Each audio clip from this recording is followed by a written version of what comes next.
Hello friends, welcome back to my YouTube channel. इस video में हम पढ़ेंगे effect of catalyst on rate of reaction और साथ ही हम पढ़ेंगे collision theory which is the last topic of our chapter. तो फटाफट से वीडियो स्टार्ट करते हैं। सबसे पहली बात, कैटलिस्ट क्या होता है। कैटलिस्ट एक ऐसा सब्सटेंस होता है जो किसी भी रिएक्शन की रेट को इंक्रीज कर देता है। कैसे इंक्रीज करता है? कैटलिस्ट रिएक्टेंट के जो मॉलिक्यूल्स हैं उनके साथ टेम्परेरी बॉन्ड बनाता है जिससे हमारे कॉम्प्लेक्स इंटरमीडिएट बनते हैं।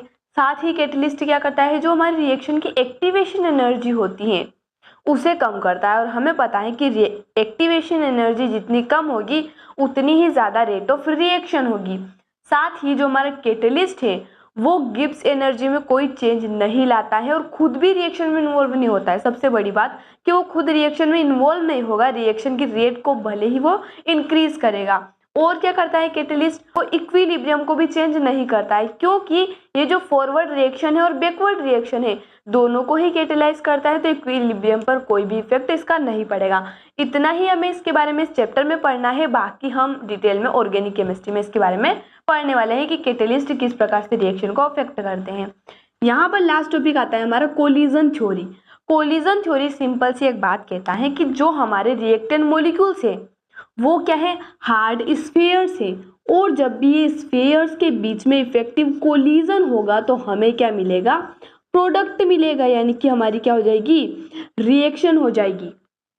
ठीक है। और जो हमारे नंबर ऑफ कोलिजन्स हो गए पर सेकंड पर यूनिट वॉल्यूम उसे हम कहते हैं कोलिजन फ्रीक्वेंसी।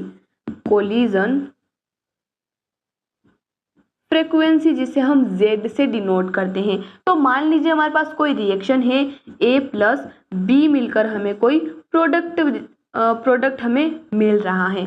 तो यहाँ पर अकॉर्डिंग टू कोलिजन थ्योरी हम लिख सकते हैं कि जो रेट ऑफ रिएक्शन होगी वो इक्वल हो जाएगी Z ऑफ AB e की power minus EA by RT। ये तो हमें पता है, ये हमारे क्या है, एक्सपोनेंशियल फैक्टर है। ZAB के बारे में हमने अभी पढ़ा, ये क्या है, हमारी कोलिजन फ्रीक्वेंसी है। AB है यानी कि कोलिजन फ्रीक्वेंसी किसकी है, रिएक्टेंट A और B की है।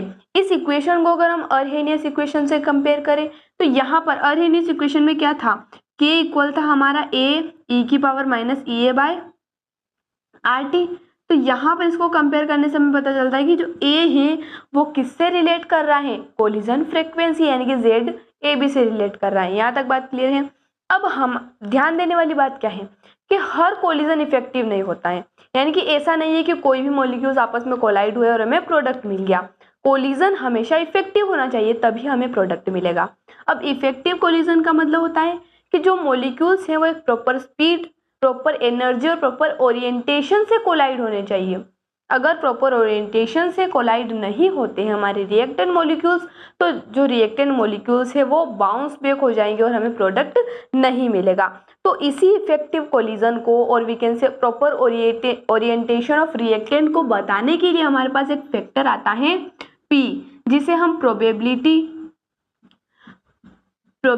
या फिर स्टेरिक फैक्टर कहते हैं। स्टेरिक फैक्टर कहते हैं। तो इस फैक्टर के अकॉर्डिंग हम इस इक्वेशन को मॉडिफाई कर सकते हैं। कैसे? हम इस इक्वेशन को लिख सकते हैं, रेट इक्वल हो जाएगा P ZAB की पावर ZAB e की power minus EA divided by RT। Collision theory के कुछ ड्रॉबैक्स भी है, इसके बारे में डिटेल में हमें नहीं पढ़ना है, लेकिन जैसे कि इसने जो हमारे रिएक्टेंट मॉलिक्यूल्स हैं उनको हार्ड स्फीयर्स बताया, उनके जो स्ट्रक्चरल अरेंजमेंट है उसको नेग्लेक्ट करते हुए और भी कई ड्रॉबैक्स है।